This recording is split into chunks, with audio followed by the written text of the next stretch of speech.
Welcome back to my channel Shivari traders. நான் சௌமியா சிவபிரகாஷ் பேசுகிறேன். நான் நேற்றுக்கு போட்டிருந்த ஷார்ட்ஸ் பார்த்துருப்பீங்கன்னு நினைக்கிறேன்.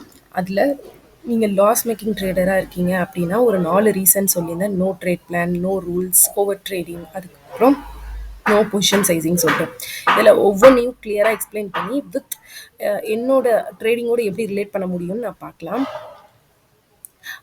நோ ட்ரேட் பிளான் அப்படின்னு சொல்லிட்டு எடுத்தோம் அப்படின்னா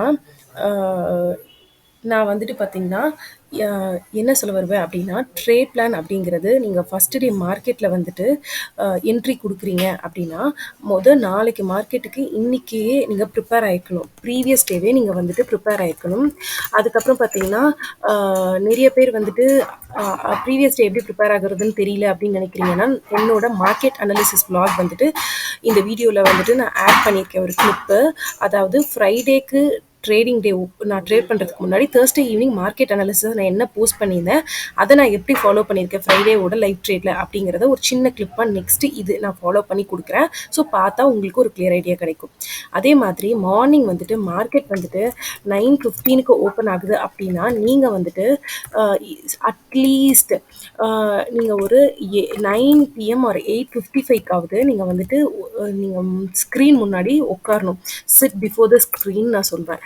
ஏன் அப்படின்னு கேட்டிங்கன்னா, அப்போ தான் ஒரு பீஸ் ஆஃப் மைண்டோட என்னெல்லாம் முன்னாடி நான் க்ளோசிங் ப்ரைஸ் பார்த்தோம், என்னெல்லாம் நம்ம வந்துட்டு ரெசிஸ்டன்ஸ் பார்த்துருக்கோம், என்னெல்லாம் சப்போர்ட் பார்த்துருக்கோம் அப்படின்னு சொல்லிட்டு மார்க்கெட்டில் வந்துட்டு நீங்கள் வந்துட்டு இது பண்ண முடியும். மார்க்கெட்டில் நீங்கள் என்ன ப்ரீவியஸ் டே க்ளோசிங் ப்ரைஸ் என்ன, இல்லை வந்துட்டு ரெசிஸ்டன்ஸ் என்ன, இல்லை சப்போர்ட் என்ன அப்படிங்கிறத நீங்கள் ஐடென்டிஃபை பண்ண முடியும்.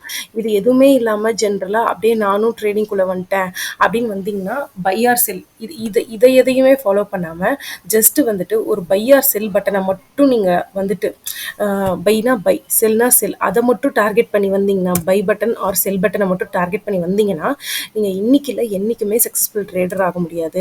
என்னால் இதை மாற்றிக்க முடியல அப்படின்னு நீங்கள் சொன்னீங்கனாலும் தயவு செஞ்சு ட்ரேடிங் விட்டு போயிடுங்க. ஸோ இது உங்களுக்கான ஃபீல்டு கிடையாது அப்படி தான் நான் சொல்வேன். ஸோ இதுதான் மார்க்கெட் அனாலிசிஸ் பற்றி நான் சிம்பிளாக சொல்ல வந்தது. ஸோ இதுக்கு அடுத்த கிளிப்பை பாருங்கள், பார்த்துருந்தா உங்களுக்கு தெரியும். அந்த மாதிரி கிடைக்கிறது இல்லை. ஏன்னு கேட்டால் அதுதான் ரீசன் நான் சொல்லுவேன். ஸோ நாளைக்கு ஓப்பன் ஆகிற மார்க்கெட்டும் அதே தான். இங்கே ஓப்பன் ஆகிட்டு நெகட்டிவ் ப்ரைஸ் ஆக்ஷனே காட்டினாலும் உங்களோட லெவல் ஆஃப் டார்கெட் எதாக இருக்கும்னா ப்ரீவியஸ் டே லோ தான் இருக்கணும்.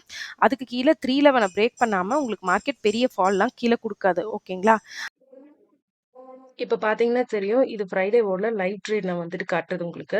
ஸோ நான் வந்து என்ட்ரி கேண்டில் பார்த்தீங்கன்னா இந்த கீழே சப்போர்ட்லேருந்து வந்தால் டேலோ பின்பார்க்கு அடுத்த கேண்டலில் என்ட்ரி கொடுத்துட்டேன். இன்னும் ஆப்ஷன் ஸ்ட்ரைக் ப்ரைஸ்னு பார்த்தீங்கன்னா 46,100 வந்துட்டு 262 ருபீஸ்க்கு வந்துட்டு கொடுத்துருந்தேன். ஸ்டாப் லாஸ் ரெகுலராக போட்டிருந்தேன். டார்கெட் வந்துட்டு 50 பாயிண்ட்ஸ் எய்ம் பண்ணியிருந்தேன். பட் என்னால் அன்ஃபார்ச்சுனேட்டாக 40 பாயிண்ட்ஸ் தான் கேப்சர் பண்ண முடியுது 300 ருபீஸ்க்கு. ஓகேங்களா? ஸோ இந்த இடத்துல நான் என்ன உங்களுக்கு இன்சிஸ்ட் பண்ண வரேன் அப்படின்னா, நான் ஏன் அந்த கிளிப் புக் பண்ணிக்கிட்டேன் அப்படின்னா, நான் மார்க் பண்ணி வச்சிருந்தேன் இல்லையா லாவெண்டர் லைன், அது வந்து 46,311. அதுக்கப்புறம் மார்க்கெட் அதை பிரேக் டவுனே பண்ணாலும் ஃபர்ஸ்ட் டைம் அந்த இடத்துல சப்போர்ட் எடுப்போங்கிறது என்னோட ஸ்ட்ராங்கான நம்பிக்கை. அதை நான் மார்க்கெட் அனாலிசிஸ் தேர்ஸ்டே ஈவினிங் நான் போஸ்ட் பண்ணியிருந்தேன் இல்லைங்களா, அதுலயே நான் வந்து கிளியரா மென்ஷன் பண்ணியிருந்தேன். ஏன்னா அந்த இடத்துல தான் ஒன் டேல பிரேக்கிங் அங்க இருந்த பையிங் வந்து இனிஷியேட் ஆயிருக்கு. பையர்ஸ் பிரேக்கிங் எடுத்துட்டு வந்திருக்காங்க. ஸோ அந்த இடத்த ரெஸ்பெக்ட் பண்ணிட்டு திரும்ப கூட வரும்போது பிரேக் பண்ணலாம். ஸோ நம்ம எப்பவுமே ஃபர்ஸ்ட் ரிச்சே பிரேக் ஆகுன்ற ஒரு மாயையான நம்பிக்கையை வச்சுக்கூடாது. நம்மளுக்கு தேவை டார்கெட்ஸ். அதாவது ஒரு பெரிய பெரிய இன்வெஸ்டர்ஸும் இவங்கெல்லாம் ட்ரேட் பண்றதுல நம்ம சின்ன டார்கெட் எடுத்துட்டு நம்ம வெளில வந்துடணும். ஸோ அதுக்கு ப்ராப்பரா ஒரு என்ட்ரி கொடுக்கணும். இதுதான் வந்துட்டு என்னோட பிரின்சிபல். ஸோ அந்த மார்க்கெட் அனாலிசிஸ் நான் பண்ணனால எனக்கு எவ்வளோ யூஸ்ஃபுல்லா இருந்தது அப்படின்னு சொல்லிட்டு நான் இந்த வீடியோல வந்துட்டு உங்களுக்கு ஒரு நேத்தித்து அனாலிசிஸ் வீடியோட கிளிப்பும் போட்டிருக்கேன். இன்னைக்கு நான் ப்ராஃபிட் மேக்கிங் வீடியோவோட கிளிப்பும் வந்துட்டு ஃப்ரைடேவோடது நான் ஆட் பண்ணியிருக்கேன். இதை வந்து நான் ஏன் இதில் போட்டிருக்கேன் அப்படின்னா, அந்த அன்னைக்கு போடாம இதில் நான் அந்த அன்னைக்கே போஸ்ட் பண்ணலாம் ப்ராஃபிட் நான் பண்ணியிருக்கேன்னு. ப்ராஃபிட் லாஸ் மேட்டர் இல்லை, உங்களுக்கு வந்துட்டு லேர்னிங் தான் முக்கியம். அதனால இந்த லேர்னிங் வீடியோவில் நான் ஒரு கிளிப் நெக்ஸ்ட்டு பார்த்தீங்கன்னா, இப்போ நீங்கள் அந்த கிளிப்பை பார்த்துட்டு வந்துட்டீங்க அப்படின்னு சொல்லிட்டு நான் நினைக்கிறேன். நெக்ஸ்ட்டு மிஸ்டேக் நான் சொல்லியிருக்கிறது நோ ரூல்ஸு. நோ ரூல்ஸ் பற்றி நீங்கள் தெரிஞ்சுக்கணும் அப்படின்னா, நீங்கள் வந்துட்டு என்னோட ரூல்ஸ் அப்படின்னு சொல்லிட்டு மை ரூல்ஸ் அப்படின்னு சொல்லிட்டு நான் ஒரு செட் ஆஃப் ரூல்ஸ் வந்துட்டு எழுதியிருந்தேன். அதை வந்து நான் ஒரு வீடியோவாகவும் ஷார்ட்ஸாகவும் போட்டிருந்தேன். அதை வந்து நான் மறுபடியும் ஒரு வாட்டி உங்களுக்கு ரீகால் பண்ணுறேன். மை ரூல்ஸ் அப்படின்னு பார்த்தீங்கன்னா, நான் வந்து 9:30 to 10:30 ஆர் 11க்குள்ளே மேக்ஸிமம் என்னோட ட்ரேடை வந்துட்டு நான் முடிச்சிருவேன். நீங்கள் என்னோட எல்லா எல்லா ட்ரேட்ஸில் ஸ்டாப் லாஸ் இருந்தாலும் டார்கெட் இருந்தாலும் அதுக்கு மேலே ட்ரேட் பார்த்துருக்க முடியாது. ஒரு நாளைக்கு ஒரு ட்ரேட் தான். பட் சம்டைம்ஸ் நானும் ஓவர் ட்ரேட் பண்ணுவேன், 2 ட்ரேட்ஸ் அந்த மாதிரி. பட் அதுக்கு மேலே போனதில்லை. ரிவெஞ்ச் ட்ரேடோ இல்லை அந்த எமோஷனில் எடுக்கிறது செகண்ட் ட்ரேட் அக்கேஷனில் கண்டிப்பாக போகுது.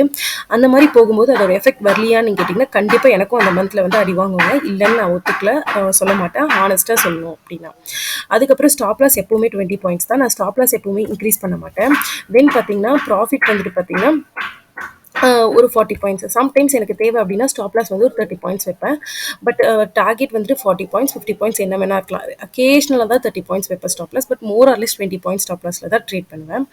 அதுக்கப்புறம் பார்த்தீங்க அப்படின்னா நான் வந்துட்டு ஒரே ஒரு இன்ஸ்ட்ருமெண்ட், ஒன் இன்ஸ்ட்ருமெண்ட்டில் மட்டும்தான் நான் வந்துட்டு ட்ரேட் பண்ணுவேன். அந்த இன்ஸ்ட்ருமெண்ட் என்ன அப்படின்னு கேட்டிங்கன்னா பேங்க் நிஃப்டி. ஓகேங்களா, பேங்க் நிஃப்டியில் மட்டும்தான் நான் ட்ரேட் பண்ணுவேன். இதுதான் வந்து என்னோட செட் ஆஃப் ரூல்ஸ். ஓகேங்களா, மல்டிபிள் இன்ஸ்ட்ருமெண்ட்ஸில் நான் ட்ரேட் பண்ணுறது கிடையாது. ஓகேங்களா, ஸோ இதுதான் என்னோட செட் ஆஃப் ரூல்ஸ். நான் இதை ஃபாலோ பண்ணுறேன்னா அப்படின்னு சொல்லிட்டு டெய்லி ஒரு செக்லிஸ்ட் மாதிரி வச்சுட்டு நான் அதை டிக் பண்ணுவேன். ஓகேங்களா, சம்டைம்ஸ் டிக் பண்ணல, ஏதாவது ஒரு மந்த் வந்து ஒரு வேக 1 வீக் விட்டேன் அப்படின்னா அது கண்டிப்பாக என்னோட ட்ரேடிங்கில் எஃபெக்ட் கொடுக்கும். ஸோ இதை வந்துட்டு நம்ம வந்துட்டு கண்டிப்பாக நான் இதை ஒரு செக்லிஸ்ட் மாதிரி பண்ணிவிட்டு நான் வந்துட்டு திரும்ப இதை வந்துட்டு ரீவெரிஃபை பண்ணிக்குவேன். ஓகேங்களா, நான் பண்ணுறேனா இல்லையா அப்படின்னு சொல்லிட்டு. எப்போ பண்ணுவேன் அப்படின்னு பார்த்தீங்கன்னா ஒரு சார்ட் ஆஃப் லாஸ் வாங்குறேன்னா நான் ஏதாவது மிஸ்டேக் பண்ணலான்னு போய் வெரிஃபை பண்ணுவேன். பட் இதை டெய்லியுமே வெரிஃபை பண்ணுறதா ஒரு குட் ட்ரேடருங்கிறதுக்கு அழகு. ஓகேங்களா, ஸோ இதுதான் வந்துட்டு நான் ட்ரேடிங் பிளான் ரூல்ஸ் பற்றி சொல்லணும்னு நினச்சது. ஓவர் ட்ரேடிங் ரொம்ப இம்பார்ட்டன்ட் டாஸ்க். இதில் நிறைய பேர் வந்து பார்த்தீங்கன்னா ஓவர் ட்ரேடிங்கிற ஒரு இதில் தான் வந்துட்டு எல்லாருமே விழுவோம். ஏன்னு கேட்டிங்கன்னா ஓவர் ட்ரேடிங் நம்ம எதனால் பண்ணுறோன்னா எமோஷன்ஸ்னால மட்டுமே நம்ம ஓவர் ட்ரேட் வந்து பண்ணுறோம். ஓகேங்களா, ஓவர் ட்ரேடிங் எப்போ வருதுன்னா நாம் மார்க்கெட்டில் ஃபிக்ஸ்டாக பைனா பை இல்லைன்னா செல்னா செல் அப்படின்னு நம்ம மார்க்கெட்டோட ஃபிக்ஸ் பண்ணிக்கக்கூடாது எந்த ஒரு எமோஷனையும். நீங்கள் அப்படி ஃபிக்ஸ் பண்ணிட்டீங்கன்னா அன்றைக்கி மார்க்கெட் உங்களுக்கு அகெயின்ஸ்டான டிரெக்ஷனில் போகும்போது நீங்கள் என்ன ஆவீங்க அப்படின்னு சொன்னால் என்ன பண்ணுவீங்க அப்படின்னு பார்த்தீங்கன்னா உங்கள் எமோஷன்னால் திரும்ப நீ என்னை பழி வாங்கிட்டியா, நான் உன்னை பழி வாங்குறேன், இந்த மாதிரியான எமோஷன்ஸில் வந்துட்டு நம்ம ஓவர் ட்ரீட் பண்ண ஆரம்பிச்சிருவோம். இன்னொன்று என்னன்னு பார்த்தீங்கன்னா, நான் காமனாக ஃபேஸ் பண்ணது என்ன அப்படின்னு பார்த்தீங்கன்னா, சப்போஸ் இப்போ நம்ம முன்னாடியே மார்க்கெட் வந்துட்டு பார்த்தீங்கன்னா இது எத்தனை பேர் ஃபேஸ் பண்ணியிருப்பீங்கன்னு தெரியல. இப்போ வந்துட்டு நம்ம வந்துட்டு மார்க்கெட்டில் வந்துட்டு ஒரு ஒரு சார்ட் ஆஃப் 500 பாயிண்ட்ஸ் மார்க்கெட் வந்துட்டு விழுதுன்னு வச்சுக்கோங்களேன். நமக்கு அங்கே எங்கேயுமே நோ என்ட்ரியே கிடைக்கல, இல்லை நம்ம மிஸ் பண்ணிட்டோம். அப்போ நம்மளோட மனசு என்ன சொல்லணும்னா நம்ம இவ்வளோ பாயிண்ட்ஸ் விழுந்து நம்மளால ஒரு பாயிண்ட் எடுக்க முடியும்னு சொல்லிட்டு ஏதாவது ரேண்டமாக போய் ஜம்ப் பண்ணுறது.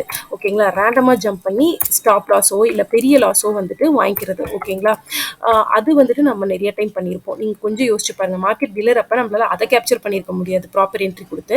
எங்கேயாவது போயிட்டுருக்க கடைசி ரெட் கேண்டில் என்ட்ரி கொடுத்து அது ரிவர்ஸ் ஆக ஆரம்பித்து ஃபுல்லாக நம்மளோட கேப்லேயே எடுத்திருக்கோம். பட் நான் வந்துட்டு இந்த மாதிரி எத்தனை பேர் ஃபாலோ பண்ணி ஃபீல் பண்ணியிருக்கீங்கன்னு நினச்சி சொல்லுங்கள். இது வந்து நான் இப்போ பண்ணது கிடையாது, ரொம்ப ஏர்லி டைம்ஸ் பிஃபோர் ஒரு 2.5 இயர்ஸ்க்கு முன்னாடி எல்லாம் இந்த மாதிரி மிஸ்டேக்ஸ் பண்ணிருக்கேன். பட் இந்த மாதிரி மிஸ்டேக்ஸ் பண்ணுறீங்கன்னா கண்டிப்பாக நீங்கள் அதை திருத்திக்கோங்க. ஏன்னா இல்லை அப்படின்னா உங்களோட ட்ரேடிங் கரியரையே அதை வந்து அழிச்சிடுங்க. ஓகேங்களா, இதெல்லாம் ஓவர் ட்ரேடிங் பியூர்லி எதனால் நடக்குது அப்படின்னு கேட்டிங்கன்னா எமோஷன்ஸ்னால மட்டும்தான் நடக்குது. ஸோ நீங்கள் ஓவர் ட்ரேடிங்கை ஓவர் கம் பண்ணும் அப்படின்னா நீங்கள் வந்துட்டு கண்டிப்பாக உங்களோட எமோஷனை வந்து கண்ட்ரோல் பண்ணும். இதை தான் வந்துட்டு ட்ரேடிங் இன் ஜோன்ற புக்கில் வந்து மார்க் டக்ளஸ் கொடுத்துருக்காரு. ஸோ உங்களோட எமோஷன்ஸை கண்ட்ரோல் பண்ணால் அந்த மாதிரி புக்ஸ் படிச்சும் கண்ட்ரோல் பண்ணலாம். பட் என்ன கேட்டிங்கன்னா புக்ஸ் படிக்கிறத விட நீங்கள் உங்களுக்கு எவ்வளோ செல்ஃப் கண்ட்ரோல் இருக்குது அப்படிங்கிறத தான் டிசைட் பண்ணணும் எமோஷன்ஸை. நெக்ஸ்ட்டு வந்துட்டு நோ பொசிஷன் சைஸிங்னா நிறைய பேர் என்ன பண்ணுவாங்க அப்படின்னு பார்த்தீங்கன்னா ஒரு ஒரு ஒரு நாள் ஸ்டார்டிங் ஆஃப் த மந்தில் ஒரு லாட்டில் ஸ்டார்ட் பண்ணியிருப்பாங்க. சம்டைம்ஸ் திடீர்னு வந்துட்டு ப்ராஃபிட் கிடச்சிருக்கும். எவ்வளோ கிடச்சிருக்கும் பார்த்தீங்கன்னா அவங்க நினைக்கிற அளவுக்கு ஒரு லாட்லேயே 4000 ஏதாவது ஒரு பெரிய ஃபால் கேப்சர் பண்ணி உடனே என்ன பண்ணுவாங்க, அந்த மந்த்தே ஒரு வீக் கூட போயிருக்காது, உடனே வந்துட்டு அந்த 4000 ப்ராஃபிட் வந்துருச்சு இல்லையா. ஸோ ஒரு 3 லாட் 4 லாட்டுக்கு போகலாம். ஸோ அதனால் ப்ராஃபிட் நம்ம ஒரு லாட்னால தான் 4000 ரூபாய் கிடச்சிது, இதே 4 லாட்னா 12,000 ரூபாயாக மாறி இருக்கும் அப்படின்னு சொல்லிட்டு டக்கு 4 லாட்டுக்கு மாறிடுவாங்க. பட் அந்த டைமில் பார்த்து மார்க்கெட் வந்து என்ன இருக்குன்னு பார்த்தீங்கன்னா அவங்களுக்கு அகெயின்ஸ்டான டைரெக்ஷனில் மூவ் ஆக ஆரம்பிச்சிருக்கும். ஸோ அப்போ அவங்க ஒரு லாட்டில் வாங்கின ப்ராஃபிட் வந்துட்டு அவங்க டக்குன்னு பார்த்தீங்கன்னா 1 செகண்ட் இருங்க, 1 செகண்ட், அவங்க ஒரு லாட்டில் வாங்கின ப்ராஃபிட்டை வந்துட்டு அவங்க என்ன பண்ணிடுவாங்க அப்படின்னு பார்த்தீங்கன்னா ஒரே 1 செகண்ட் ஒரு லாட்டில் வாங்கின ப்ராஃபிட்டை வந்துட்டு அவங்க வந்துட்டு ஒரு 2 ட்ரேட்ஸ் கூட எடுக்காது, அவங்க 4 லாட்டில் போட்டு என்ன பண்ணுவாங்கன்னு பார்த்தீங்கன்னா லாஸ் பண்ணிடுவாங்க. அதுக்கப்புறம் அவங்க என்ன மிஸ்டேக் பண்ணாலும் அவங்களுக்கே தெரியாது. அவங்க மைண்ட் பீஸ் ஆஃப் மைண்ட்லேருந்து அவங்க இஷ்டத்துக்கு ட்ரேட் பண்ண ஆரம்பிச்சிருவாங்க. ஸோ இது வந்து ப்ராஃபிட் வந்தனால வந்துட்டு லாட் சைஸ் மாற்றுறது. இன்னும் சில பேர் இருப்பாங்க, நான் இப்போ சொன்னது கிளியராக புரிஞ்சிருக்கும்னு நினைக்கிறேன். ஒரு லாட்டில் ப்ராஃபிட் பண்ணி அவங்க அடுத்து உடனே என்ன பண்ணுவாங்க, அந்த மந்த் வரைக்கும் அதே லாட்டில் மெயின்டைன் பண்ணாமல் 4 லாட் போய் லாஸ்ட் வீக்கில் வந்து நல்ல லாஸ் அடி வாங்கிடுவாங்க. சில பேர் என்ன பண்ணுவாங்கன்னா, லாஸே ஆகிட்டுருக்கு, இன்னைக்கு வந்து பாரு கண்டிப்பாக ப்ராஃபிட் தான் போகும், நான் நினைக்கிற மாதிரி தான் மார்க்கெட் போகுது, இன்னைக்கு வந்துட்டு என்ன பண்ணலாம், ஒரு லாட்டில் பண்ண வேணாம், லைக் 10 லாட்ஸில் வந்துட்டு பண்ணிடுவோம், இன்னைக்கு ஒரே நாளில் ஃபுல் எடுத்த எல்லா லாஸையும் ரெக்கவர் பண்ணிடலாம் அப்படின்னு சொல்லிட்டு லாஸ் ரெக்கவரினாலையும் வந்துட்டு லாஸ் பண்ணுவாங்க. ஸோ லாஸ் ரெக்கவரினாலையும் ஓவர் பொசிஷன் சைஸ் மாறும், இல்லைன்னா ப்ராஃபிட் ஸ்ட்ரீம்னாலையும் அதாவது ப்ராஃபிட்னாலையும் வந்துட்டு உங்களுக்கு ப்ராஃபிட் ஸ்ட்ரெச்னாலையும் வந்துட்டு உங்களுக்கு என்ன ஆகும்னா லாட் சைஸ் வந்து மாறும். பட் இந்த ரெண்டு தப்பையுமே பண்ணாதீங்க. என்ன இதுக்கான நீங்கள் ஒரு லாட்டில் ப்ராஃபிட் பண்ணிங்கன்னா அந்த மந்த் ஃபுல்லாக அந்த ஒரு லாட்லேயே மெயின்டைன் பண்ணுங்க. அப்போ அது எண்ட் ஆஃப் த மந்த் நீங்கள் எப்படி ப்ராஃபிட்டபுளாக இருக்கீங்களா இல்லையான்னு செக் பண்ணி பாருங்கள். இதுதான் என்னோட இதுக்கான ஒரு சொல்யூஷனாக இருக்கும். ஸோ இப்போது என்னோடது பார்த்தீங்கன்னா லாஸ்ட் மந்தோட பிஎன்எல் போடும்போது கூட பார்த்துருப்பீங்க, ஒரே லாட்டில் 15-20 மட்டுமே ஃபுல்லாக ட்ரேட் பண்ணியிருக்கேன். ஸோ அதுக்கான ஒரு சின்ன கிளிப்பையும் வந்துட்டு அடுத்த ஸ்க்ரீன்ஷாட்டில் வந்துட்டு ஆட் பண்ணுறேன், பார்த்து தெரிஞ்சுக்கோங்க. ஸோ நான் என்ன சொல்வேன் இந்த வீடியோட எண்டில் அப்படின்னா, இந்த 4 மிஸ்டேக் பண்ணுறதால மட்டும்தான் நீங்கள் பிரேக் ஈவெண்ட்டை க்ராஸ் பண்ணாமல் இருப்பீங்க. சப்போஸ் நீங்கள் ப்ராஃபிட்டபுளாக 1 மந்த் 2 மந்த் வந்தும் இந்த லாஸில் ஏதாவது இந்த மிஸ்டேக்கில் ஏதாவது ஒன்று பண்ணுறீங்கன்னா கண்டிப்பாக திருத்திக்கோங்க, இல்லைனா கண்டிப்பாக உங்களால் சஸ்டெயின் பண்ண முடியாது லாங் டேர்முக்கு. இது ரொம்ப முக்கியம். இது என்னோட பர்சனல் எக்ஸ்பீரியன்ஸில் ட்ரேடிங்லேருந்து நான் கற்றுக்கிட்டது. ஸோ இதை நான் உங்களுக்கு சிம்பிள் வேலை சொல்லிக் கொடுக்கணுங்கிறதுக்காக ரொம்ப யூஸ்ஃபுல்லாக சொல்லியிருக்கேன். ஸோ இதை பிடிக்காதவங்க, நான் சொன்ன கருத்துக்கு அகெயின்ஸ்டாக இருக்கீங்க, இல்லை நீங்கள் ட்ரேடிங்கை வேறு ஆங்கிளில் பார்க்குறீங்கன்னா தயவு செஞ்சு நெகட்டிவ் கமெண்ட்ஸ் போடாதீங்க. உங்களுக்கு பிடிக்கல அப்படின்னா என்னோடதை பார்க்காதீங்க என் வீடியோவை. நான் இதை போடுறது ஃபுல்லாகவே என்ன மாதிரி கஷ்டப்பட்டு நோவாய்ஸாக இருந்து வந்திருக்கவங்க யாரெல்லாம் இப்போ என்னோட ஸ்டேஜ் மாதிரி நல்ல ட்ரேடிங்கில் நல்ல நல்ல திங்ஸை லேர்ன் பண்ணிக்கணும்னு நினைக்கிறாங்களோ அவங்களுக்காக நான் இந்த வீடியோஸ் போட்டிருக்கேன். ஸோ அந்த மாதிரி இன்ட்ரெஸ்டடாக ட்ரேட் பண்ணும், நான் லேர்ன் பண்ணி ட்ரேட் பண்ணும் அப்படின்னு நினைக்கிறவங்க மட்டும் இந்த ட்ரேடிங்கை பாருங்கள். நான் எந்த ஒரு மாஸ்டர் செட்டப்போ ஸ்ட்ராட்டஜியோ தரப்போகிறது கிடையாதுங்க. ஏன் அப்படின்னா எனி ஸ்ட்ராட்டஜி ஒன்ட் ஒர்க். அதையும் நான் உங்களுக்கு வந்துட்டு இன்னும் ஒரு லாங் டேர்ம் போகும்போது உங்களுக்கு ப்ரூஃபோட காட்டுறேன். எந்த செட்டப்புமே எனக்கு வந்துட்டு பார்த்தீங்கன்னா ப்ராஃபிட் தரல, நான் ஃபாலோ பண்ண டிசிப்ளின் தான் எனக்கு ப்ராஃபிட் தந்திருக்கு. ஓகேங்களா? ஸோ நான் அதை ஒரு லாங் டேர்மில் உங்களுக்கு காட்டணும்னு நினைக்கிறேன். ஸோ அதனால் நீங்கள் வந்துட்டு என்னை ஃபாலோ பண்ணி நீங்கள் சக்ஸஸ்ஃபுல் ஆகணும்னு நினைக்கிறீங்கன்னா கண்டிப்பாக ஒவ்வொரு எஜுகேஷனல் வீடியோவையும் பாருங்கள். அதில் நான் என்ன சொல்லியிருக்கேன்றதை பாருங்கள். உங்களோட ட்ரேடிங் கரியரோட அதை வச்சு பாருங்கள். நீங்கள் பண்ணுற தப்பு என்ன, இல்லை கரெக்டாக நீங்கள் என்ன பண்ணிட்டுருக்கீங்க அப்படிங்கிறத கண்டினியூ பண்ணுங்கள். தப்பாக பண்ணிட்டு இருக்கிறத திருத்திக்க ட்ரை பண்ணுங்கள். So that's all for today friends. இந்த வீடியோ கொஞ்சம் லாங்காக இருந்தாலும் மறக்காமல் இந்த வீடியோ வந்துட்டு ஃபுல்லாக பாருங்கள், ஸ்கிப் பண்ணாமல் பாருங்கள். திரும்ப கூட வந்துட்டு இன்னொரு வாட்டி பாருங்கள், உங்களுக்கு புரியாத பாயிண்ட்ஸ் புரியும். ஸோ நீங்கள் அந்த மிஸ்டேக்ஸ் எழுதி வச்சு ரெக்டிஃபை பண்ணிக்கோங்க.